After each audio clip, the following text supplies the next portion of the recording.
Hello, very good morning dear students. चलिए हम लोग अपने कार्यक्रम को आगे बढ़ाते हैं। और जैसा कि हम लोग अभी इकोनॉमिक्स की करंट अफेयर्स की सीरीज़ पे काम कर रहे हैं। अपने अपकमिंग एग्ज़ाम्स जैसे कि यूपीएससी का जो भी अनाउंसमेंट हुआ है 2 अक्टूबर के लिए और 4 अक्टूबर के लिए, और यूपी पीसीएस आपका जो है 11 अक्टूबर के लिए। तो उसी को ध्यान में रखते हुए हम जो है यहाँ पे अपनी जो पढ़ाई को आगे जारी रखेंगे। तो अभी हाल ही में हमने जो इस इकोनॉमिक्स की सीरीज चल रही है, इसमें हम लोगों ने डेफिसिट्स के बारे में जाना है ना, कि डेफिसिट्स कई प्रकार के होते हैं। जैसे कि आपने जाना फिस्कल डेफिसिट के बारे में, आपका रेवेन्यू डेफिसिट के बारे में, है ना, और इफेक्टिव रेवेन्यू डेफिसिट के बारे में, बजट डेफिसिट के बारे में, मॉनेटरी डेफिसिट के बारे में। तो कई सारे डेफिसिट के बारे में आपने जाना और आप को समझ में आ गया होगा, मैं उम्मीद करता हूँ। और कोई दिक्कत है तो आप कमेंट्स बॉक्स में कमेंट करके अपनी समस्या को हमें बता सकते हैं, तो फिर उससे हम दोबारा से फिर आपको बता देंगे। तो आज हम देखेंगे न्यू इनकम टैक्स रेट, यानी कि 2020-21 का जो बजट पेश किया गया था। कब पेश किया गया? 1 फरवरी 2020 को। 1 फरवरी 2020 को फाइनेंशियल ईयर 2020-21 के लिए जो बजट पेश किया गया था, उसमें नया टैक्स स्लैब आया था, है ना। उसके पहले चल रहा था 19-20 वाला चल रहा था, तो नया टैक्स स्लैब आया था। तो उस नया टैक्स स्लैब में न्यू रेट्स क्या हैं इनकम टैक्स के लिए, उसके बारे में आज हम थोड़ा सा यहाँ पे जानेंगे। तो आइए देखते हैं न्यू इनकम टैक्स रेट 2020-21, यानी कि वित्तीय वर्ष 2020-21 के लिए नई आयकर दरें, है ना, न्यू इनकम टैक्स रेट, है ना। तो देखिए यहाँ पे हमने टेबल बनाया हुआ है ना। तो टेबल का जो पहला कॉलम है उसमें लिखा है टैक्सेबल इनकम, कर योग्य है। सेकेंड में टैक्स रेट, थर्ड में टैक्स रेट है, कर दरें, हिंदी में क्या कहेंगे, कर दरें, है ना। तो यहाँ पे कौन सी कर दरें हैं जो 2019-20 में लागू थी, यानी जो ये फाइनेंशियल ईयर चल रहा है इससे पहले, यानी 19-20 में जो दरें लागू थी, और 20-21 में कौन सी नई दरें लाई गई वहां पे वो। तो दोनों में टैक्स रेट है, ये पहले वाले साल की है और ये जो करंट में चल रहा है इस साल के लिए कौन सी लाई गई थी। हालांकि जब बजट पेश किया गया था तो उस समय ये वर्तमान दरें थी और ये क्या थी, आपकी आने वाले समय के लिए थी, है ना।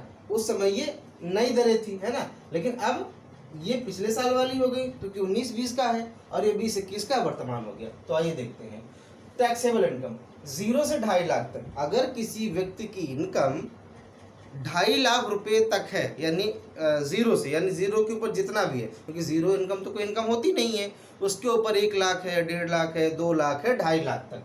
तो 0 से 2.5 लाख तक एग्जम्प्टेड, यानी कि जो पहले टैक्स रेट थी 2.5 लाख पर, इसके पहले वाले ईयर में, इसके पहले वाले ईयर कौन सा, 2019-20 में, तो 2.5 लाख तक कोई भी इनकम टैक्स नहीं लगता था, एग्जम्प्टेड कहेंगे। यानी 2.5 लाख तक की आपकी आय आयकर मुक्त थी। 2.5 लाख तक की आय जो है 2019-20 में क्या थी, आयकर मुक्त थी, ठीक है।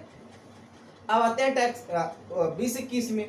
तो 20-21 में भी सेम वही चीज है कि 2.5 लाख तक की आपकी आय को आयकर मुक्त रखा गया है, ठीक है। तो ये दोनों चीजें पिछले वाले साल में भी यही थी और इस साल में भी यही है।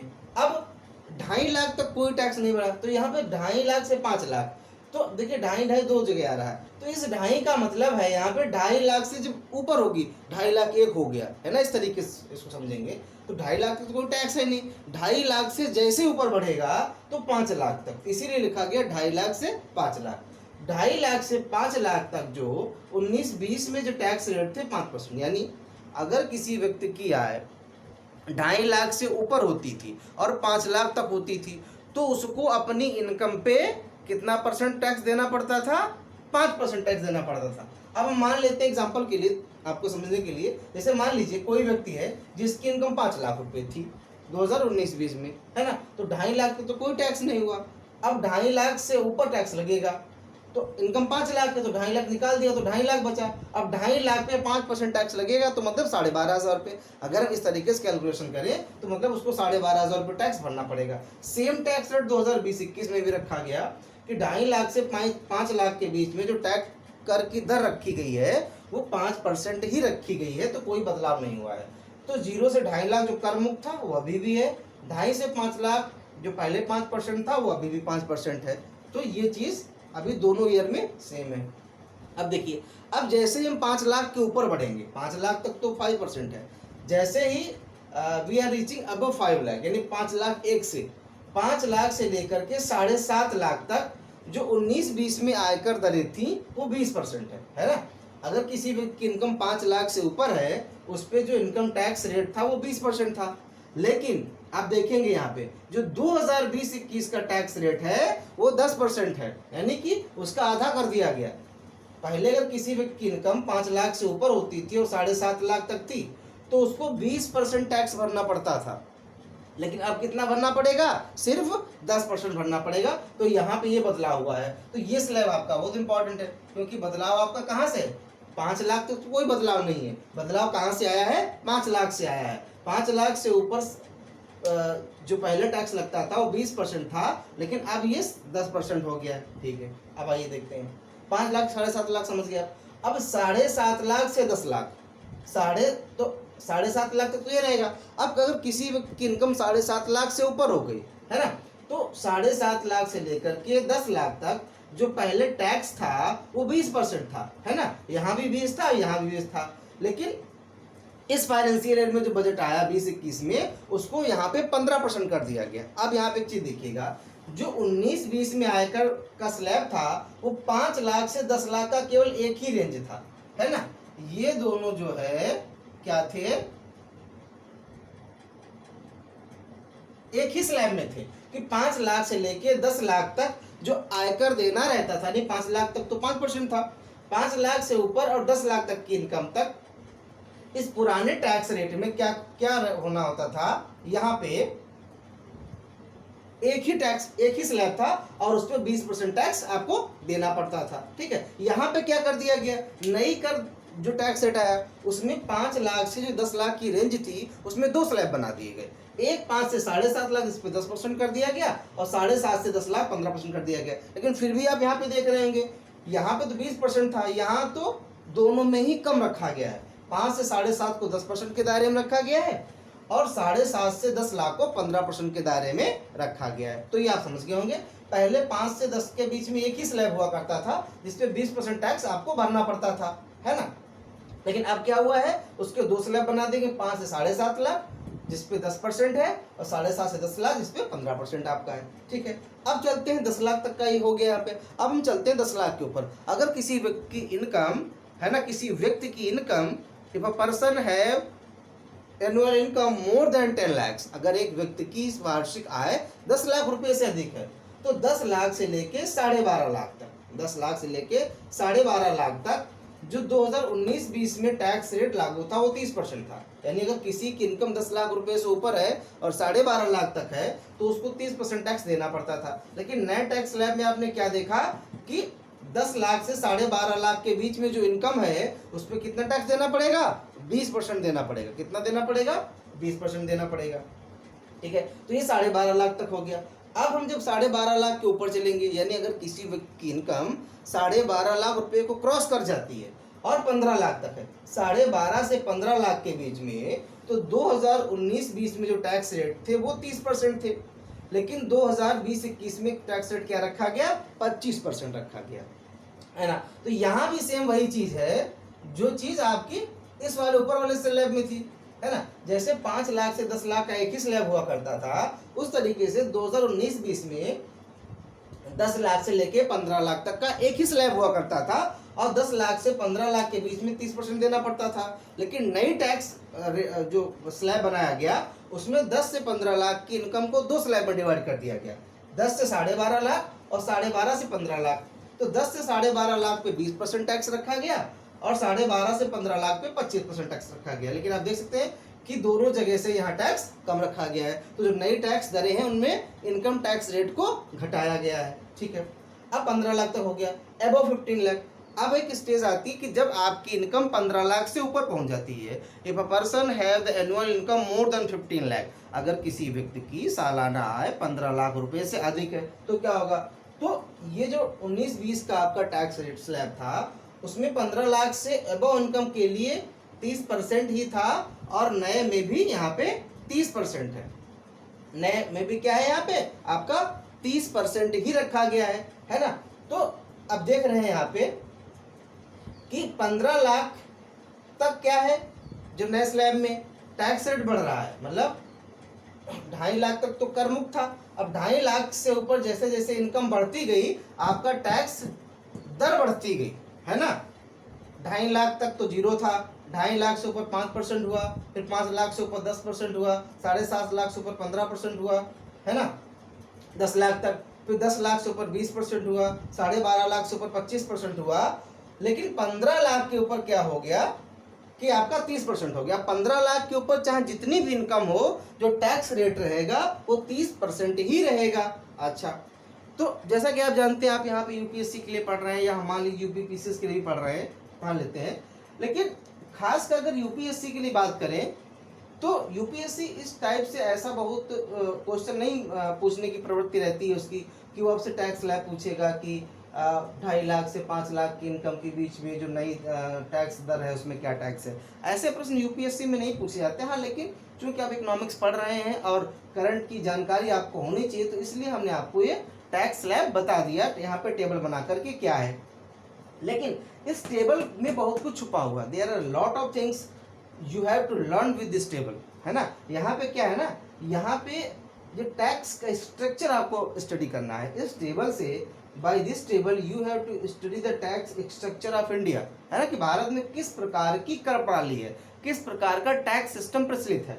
तो आप देख रहे हैं कि इनकम बढ़ने के साथ में टैक्स रेट बढ़ रहा है, चाहे पहले वाले में था चाहे यहाँ पे था, और एक स्तर पे जाकर के फ्लैट हो गया। जैसे यहाँ पे 10% पे ही, 10 लाख पे ही फ्लैट हो गया था, यहाँ पे ये 15 लाख पे आके फ्लैट हो गया। फ्लैट का मतलब अब जितनी भी इनकम, पहले 10 लाख के ऊपर जितनी भी इनकम थी वो 30% था, इस समय 15 लाख से, नए वाले में 15 लाख से ऊपर जितनी भी इनकम है वहां पे टैक्स रेट फ्लैट हो गया है। तो 5%, 10%, 15%, 20%, 25%, 30%, जैसे जैसे इनकम बढ़ती गई टैक्स बढ़ता गया। तो ऐसी टैक्स प्रणाली, such type of tax system in which tax rate increases with the increase in income, such type of tax system in which tax rate increases with the increase of income is known as progressive tax system, is known as progressive tax system, है ना। ऐसी कर प्रणाली जिसमें आय बढ़ने के साथ में कर की दरें बढ़ती जाती, मतलब जिनकी इनकम ज़्यादा होती है उन पे टैक्स दर ज़्यादा लगाई जाती है, जिनकी इनकम ज़्यादा होती है उन पे टैक्स दर ज़्यादा लगाई जाती है। तो ऐसी कर प्रणाली प्रोग्रेसिव टैक्स सिस्टम कहलाती है, प्रगतिशील कर प्रणाली कहलाती है। और अभी हाल ही में आपका बीईओ का, है ना, बीईओ का एग्ज़ाम हुआ था, उसमें यहाँ पे जो है ये जो आपकी टैक्स प्रणाली है ना, अभी मैं आपको बताऊंगा कि मतलब यहाँ पे हमने बता दिया कि प्रोग्रेसिव वाला है ना। तो टैक्स प्रणाली कितने प्रकार की होती है वो मैं आपको बताऊंगा इस वीडियो में, अगले वीडियो में, जैसा भी हो पाएगा, अगर इसमें हो पाएगा इसमें बता दूंगा। तो इसमें प्रश्न पूछा गया, आपके बीईओ का एग्जाम जब हाल ही में हुआ था, प्रोग्रेसिव रिग्रेसिव टैक्स सिस्टम के बारे में वहाँ पे बात किया गया। तो आप देख सकते हैं कि बीईओ तो राज्य स्तरीय एग्जाम है जहाँ पे इतनी गहराई से चीज़ें पूछी जा रही हैं, इसीलिए मैं आपसे कह रहा हूँ कि आपको बहुत ध्यानपूर्वक पढ़ना है।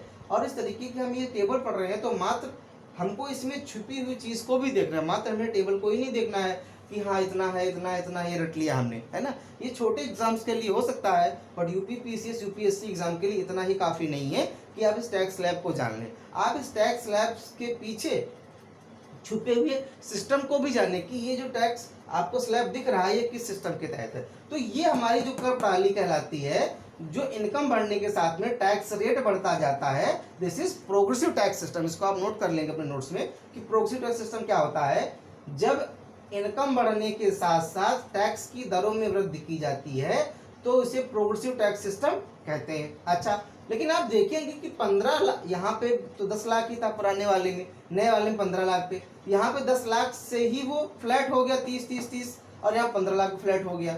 तो अब तो ये बढ़ नहीं रहा, तो प्रोग्रेसिव कैसे हुआ ये? अभी तो हमने बताया कि प्रोग्रेसिव है 5, 10, 15, 20, 25, 30, लेकिन अबव 15 लाख 30 फ्लैट, तो इसे क्या कहेंगे? तो प्रोग्रेसिव टैक्स सिस्टम में ही आगे चलकर जब टैक्स रेट फ्लैट हो जाए, यानी शुरू में तो बढ़े लेकिन एक स्तर, जैसे मान लीजिए यहाँ इस स्तर पे था, ये था स्तर, यहाँ से धीरे धीरे बढ़ता रहा, लेकिन एक स्तर पे जाके फ्लैट हो गया, अब ये नहीं बढ़ेगा, एक स्तर पे जाके फ्लैट हो गया, अब ये नहीं बढ़ेगा। तो जब प्रगतिशील कर प्रणाली में एक स्तर पे जाके फ्लैटनेस आ जाती है, तो इस प्रकार के टैक्स सिस्टम को डिग्रेसिव टैक्स सिस्टम कहते हैं, अधोमुखी या अधोगामी कर प्रणाली। क्या कहते हैं? अधोमुखी या अधोगामी कर प्रणाली, जब टैक्स सिस्टम फ्लैट हो जा रहा है ना। तो यहाँ तक जो 5 से लेके 25 तक है, तो देखिए यहाँ तक आपको प्रगतिशील दिख रहा है, बढ़ रहा है, लेकिन 30 पे जाके रुक गया, अब नहीं बढ़ेगा ये, तो ये क्या हो गया? डिग्रेसिव, अधोमुखी। तो इस प्रकार हम कह सकते हैं कि हमारी जो कर प्रणाली है वो प्रोग्रेसिव और डिग्रेसिव का एक तरीके से मिक्सचर है, मतलब है बेसिकली प्रोग्रेसिव ही, लेकिन आगे चल कर के वो डिग्रेसिव हो जाती है। और अगर हम बात करें कि दुनिया के अधिकांश देशों में यही टैक्स सिस्टम अपनाया जाता है, दुनिया के अधिकांश देशों में यही जो कर प्रणाली है आपकी, जिसे हम कहेंगे, चलिए मैं यहाँ पे लिख भी देता हूँ, है ना, यहाँ पे मैं लिख दे रहा हूँ, प्रोग्रेसिव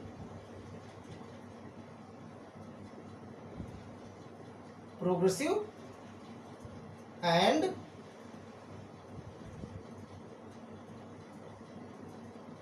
डिग्रेसिव, है ना, जिसे कहेंगे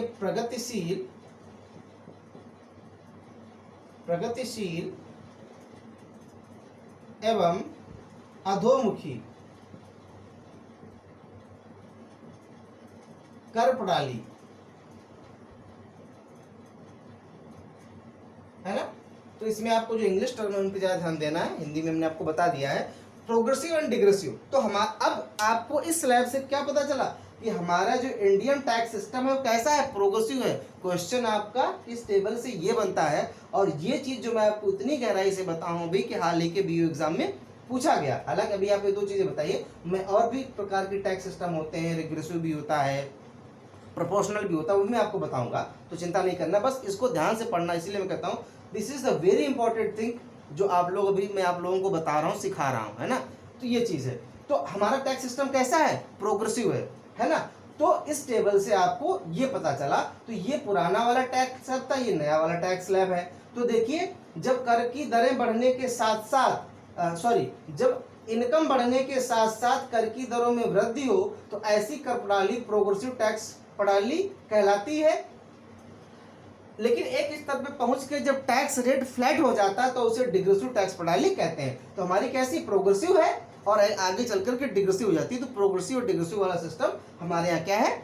अप्लाइड है ना, और दुनिया के ज्यादातर देशों में यही अप्लाइड है। ठीक, अच्छा, अब इसके बारे में देखेंगे।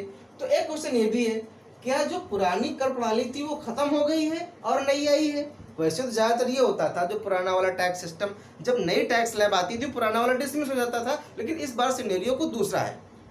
देखें, ये जो पुराना वाला टैक्स स्लैब था, यानी कि 2020-21 के पहले जो चल रहा था, और अभी जो 2020-21 में आया, तो अभी ये जो 2 टैक्स स्ट्रक्चर आप अपने सामने टेबल में देख रहे हैं, ये दोनों के दोनों ही अप्लाइड है, ये दोनों के दोनों ही अप्लाइड है।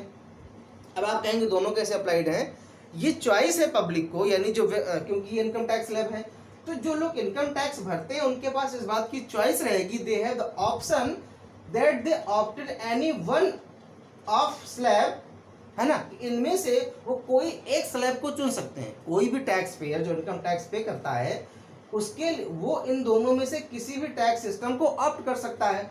अगर उसे पुराना वाला सिस्टम अच्छा लगता है, अब आप कहेंगे सर पुराना वाला क्यों अच्छा लगेगा, जब नए में कम है, तो मैं भी बताऊंगा पुराना वाला क्यों अच्छा लगेगा। अगर उसे पुराना वाला सिस्टम अच्छा लग रहा है, तो पुराने वाले सिस्टम के हिसाब से वो टैक्स भर, फिलहाल अभी का जो नियम है टैक्स डिपार्टमेंट का, वो यही है कि अगर कोई व्यक्ति जो इनकम टैक्स भर रहा है, तो अगर उसे पुराना वाला टैक्स रेट सही लग रहा है, तो पुराने वाले इस रेट के हिसाब से टैक्स भर सकता है। और अगर किसी को नया वाला सही लग रहा है कि ठीक है भाई, मेरी इनकम 5 से 7.5 लाख के बीच में, तो मैं 20% क्यों भरूँ, मैं तो 10% दूंगा, तो ये ले सकता है। दोनों में से कोई भी टैक्स रेट चुन सकता है। लेकिन अगर एक बार नया वाला टैक्स स्लैब चुन लिया, है ना, जैसे मान लीजिए कि मैं हूँ और मैं इस टैक्स स्लैब में टैक्स भर रहा था, नया टैक्स स्लैब आया, तो मैंने देखा कि ये तो अच्छा है और मेरी इनकम यहाँ से यहाँ के बीच में है, तो मैंने 10% टैक्स भर दिया उस पर।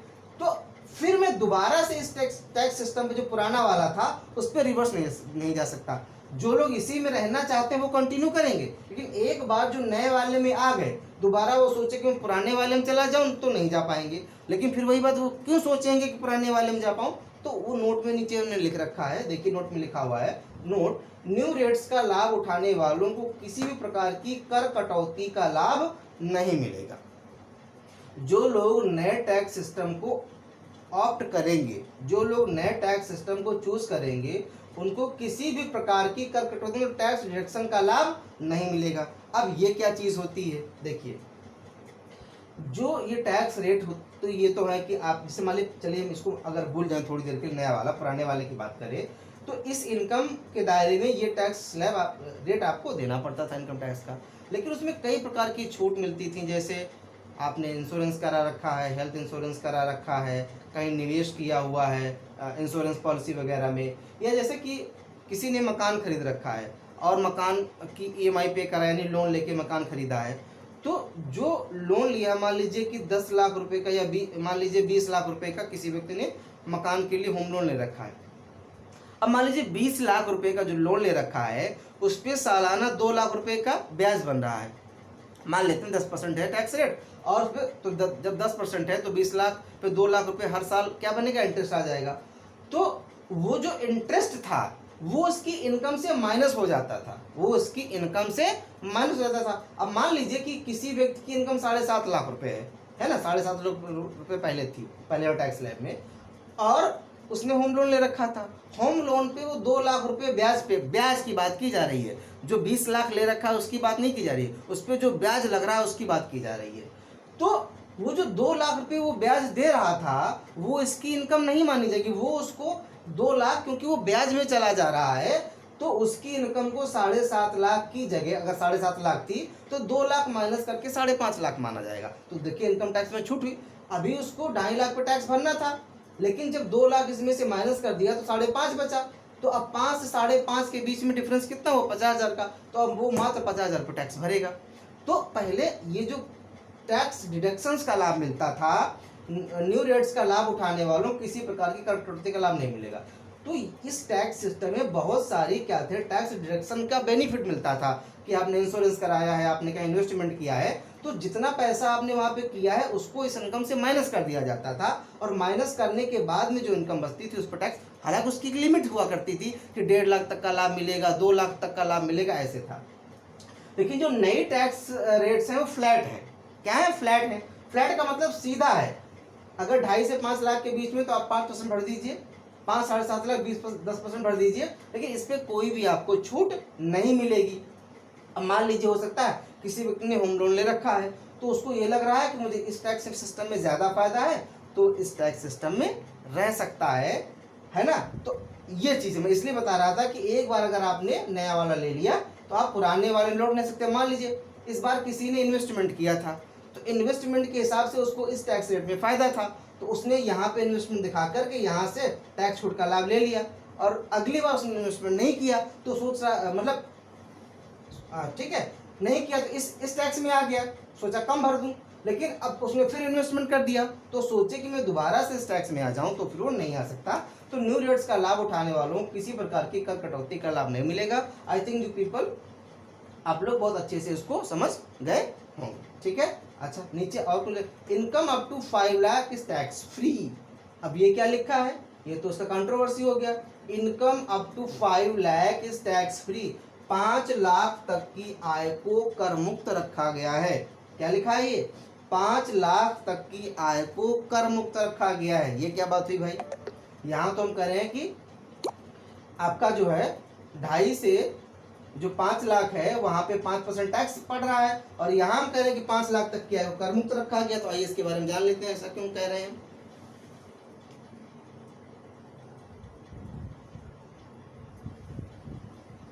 तो देखिए 2.5 से 5 लाख के बीच में 5% टैक्स रेट पहले भी था, अब भी है, लेकिन अब जब इस तरीके से आपको और यहाँ पे लिखा हुआ कि फ्री है, तो क्या मतलब इसमें कुछ गलत है? गलत नहीं है।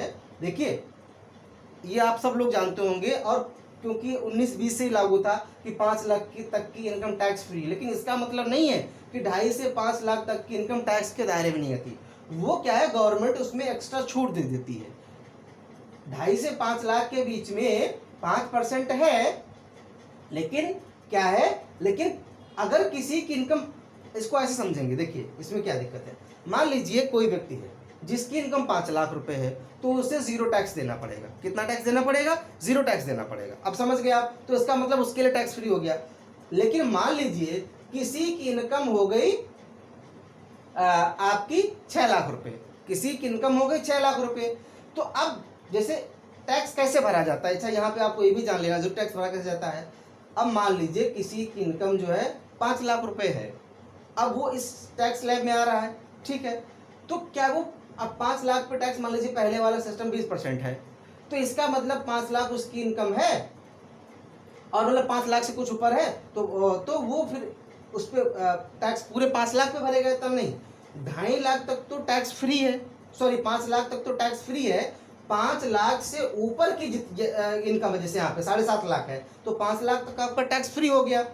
तो अब जो यहाँ पे टैक्स भरना पूरे 7.5 लाख पे नहीं भरना है। क्यों नहीं भरना है? क्योंकि 5 लाख तक तो मान लो टैक्स फ्री हो गया है ना, यही बात है ना, 5 लाख तक टैक्स फ्री हो गया, 2.5 लाख पे टैक्स भरना है। लेकिन यहाँ पे क्या है, अब 5 लाख तक यहाँ तो टैक्स फ्री लिखा है, वो तब टैक्स फ्री है जब आपकी इनकम सिर्फ 5 लाख हो।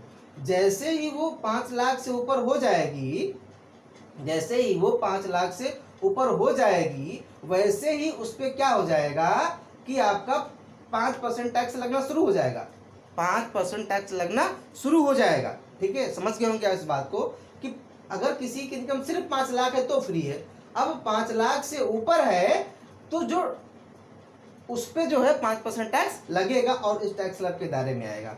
तो मोटा आपको ये समझना है कि 2.5 से 5 लाख के बीच में 5% है, जिसकी इनकम जो सिर्फ 5 लाख है उसके लिए छूट हो जाएगी, लेकिन टैक्स रेट 5% में आएगा। ये चीज आप समझ गए होंगे, टैक्स रेट में 5% आएगा और सिर्फ 2.5 लाख तक की इनकम जो है वो क्या है, टैक्स फ्री है।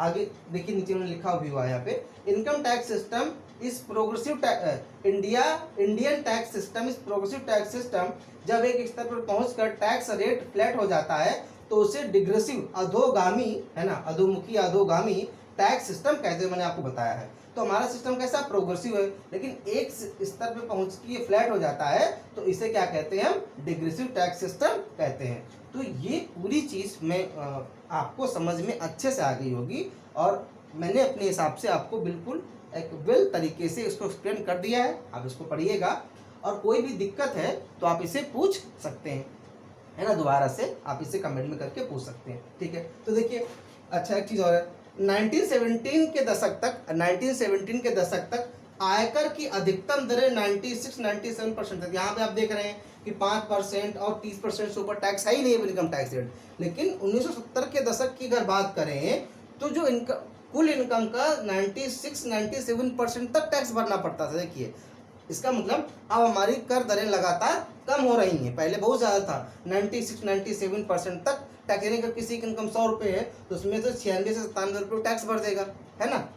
कृषि आय को आयकर से छूट प्राप्त है। दूसरी चीज़ ये है कि यहाँ पे जो इनकम है, अगर आपको ये जो इनकम टैक्स स्लैब बना हुआ है, ये टेबल बनी हुई है और इस इनकम के हिसाब से आपको इन दोनों के हिसाब से किसी एक में से टैक्स भरना है। लेकिन अगर वो आपकी इनकम कृषि से आ रही है तो उसको आयकर से, उस पर कोई भी इनकम टैक्स नहीं है। जो कृषि से इनकम आएगी उस पर कोई भी इनकम टैक्स नहीं है। ठीक है, अच्छा, राजा जे चिलैया समिति की नॉन फार्मर्स की कृषिगत आय पर, राजा जे चिलैया समिति के द्वारा होगा यहाँ पे इस तरीके से, के द्वारा,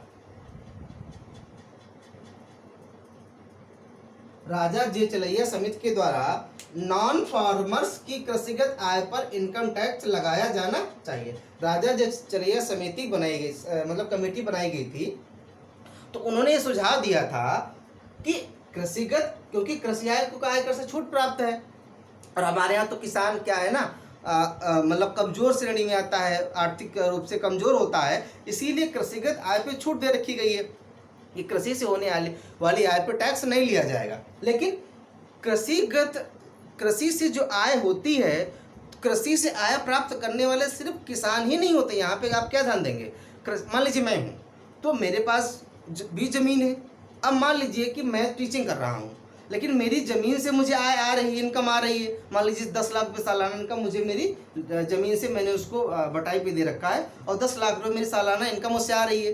तो जब मैं उसको कृषि से इनकम दिखाऊंगा तो मुझे इनकम टैक्स नहीं देना पड़ेगा, क्योंकि भाई वो इनकम कृषि की है। लेकिन मैं क्या हूँ, मैं नॉन फार्मर हूँ। तो राजा जितलैया समिति ने कहा कि जो नॉन फार्मर्स को, यानी ऐसे लोग जिनको कृषि से आय तो प्राप्त होती है लेकिन वो खुद कृषि नहीं करते हैं, उनसे कृषि पर प्राप्त होने वाली आय पर इनकम टैक्स लेना चाहिए। तो अगर इस तरीके प्रश्न पूछा जाता है, क्या